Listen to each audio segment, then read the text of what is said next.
Welcome to Sylvia Stingray. Hey guys, welcome back to my channel. It's me, Sylvia, your Yuri Manhwa translator. Hey guys, good afternoon. Let me present you the new chapter of Song Beyond the World, or Fuge Across the World, chapter 82. So here it is. Let's read the story. To Geyunji and the boss, Shage, have you rested? Since she knows that Geyunji might be upset because of what she heard at this moment, of course, she really want to come and coax her. Kenny came in. No, I'm not wearing any clothes. I'm ready to sleep. Yoonji said to her. Now, she's been laughing, thinking about herself. No clothes. Excuses is really funny and it was so cute. The boss said to herself. Well, definitely. Hey, it's because the pajamas are not collected. I just happened to bring it for you. Now, Gyeonji suddenly realized that the boss she was really going to enter. You can put it on quickly so you don't get frozen. But Gyeonji suddenly she covered up herself. Now, looking at her, she want to avoid her, that's why. She want to cover half herself. This isn't the clothes, and you are neatly dressed. Well, she knows that Gyeonji is really lying, but of course right now, she really want to see her, how she can be so shy about her. You, Gyeonji said to her, you didn't even take her pajamas. Now, she was covering herself. Gyeonji, look at her, she looks really angry. Well, probably until now, her feeling, it's not being changed. She really like her so much, and hearing that, she might be going to wed, of course. She got really jealous. For that reason, she can really help it but just to get angry with her. Still, she was holding the blanket. Well, definitely Gyeonji. She was looking for the boss, but now, suddenly, she realized she gave up and said okay to her. Even though she can really get angry. Of course, she can do anything right now. Still, she cannot match up with her. And also, she really like her. Obviously, I am angry. But there was absolutely no way to reject her. At least, she is using her mind, not her heart at this moment. She knows to herself that she don't have any power. And she can really upset the boss, right? Looking forward, since the boss wants to talk to her, well, probably, she can really express her feelings. Moreover, when she gets closer to the boss, now, looking at her, it's a little bit of hesitation, but of course, she really need to talk about this. Probably to know what's things, or what's really gonna happen. She's really going to wed. She can able to express her feelings towards her. How can anyone refuse you? Now, the boss was looking at her. Well, her looks is really beautiful. Also, she looks really domineering. But for Gyeonji right now, what about Gangtang? She was pertaining to the daughter. I just put her to sleep. So finally, the two of them can already talk freely since Gangtang is already sleeping and Gyeonji right now. She seems to be surprised. She expecting something for the boss, but right now, don't you want to ask something? Still, the boss, it seems that she was really teasing her so much. Well, definitely she knows that. This is really going too far. There are many problems. Kyunji said to her.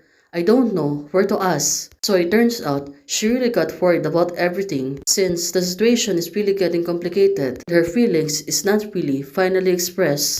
And I'll give you this opportunity tonight. I will honestly answer each of your questions, knows that everything says nothing. Now, Gyeonji suddenly falls. Of course, this is really her chance. But, can she really make it? Can she really answer her? Can she really ask her a question about being in love with her? Or what are her plans in the future? Why should you consider remarrying? Well, finally, that's my mom's arrangement and I didn't find it until tonight. So it turns out the boss, she doesn't know about this. And also Gyeonji, well then, you will see, is your mother's arrangement. But right now the boss said to her, not. Oh, right now. It is really relieving, right? Knowing that the boss is not interested on remarrying someone. Why do you care about my happiness or not? K&G said to the boss. Of course, hearing this right now, she was really in shock. Probably she don't know how to answer her directly. Well, can she really tell her about her feelings also? It's not a one-sided love. This is really getting strange. Right now, it is burned. Let me see. Angie suddenly realized she almost get burned herself. Well, the boss seems to be looking forward on this. She was looking at Keonji, but Keonji is not speaking.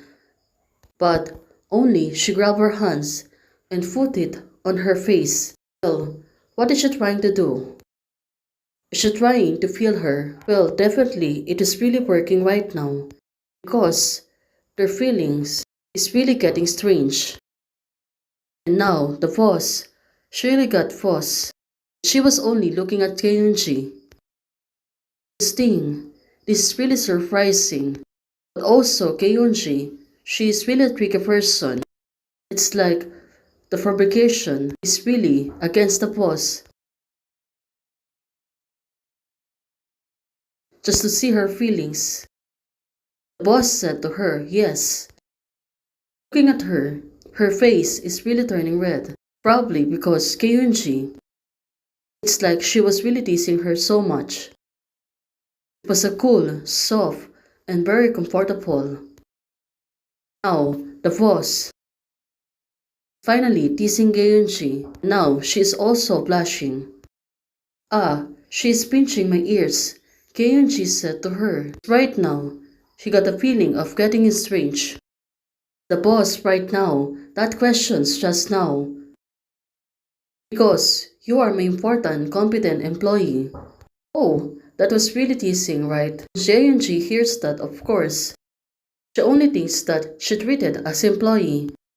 Now, she looks sad and said, well, I have nothing to ask. Well, definitely, she is really upset, but the boss team, she is still holding her face, probably. She wants to calm her down, but the boss, she moves forwards towards her. This should be my answer. Oh, so it turns out she really wants to tease her.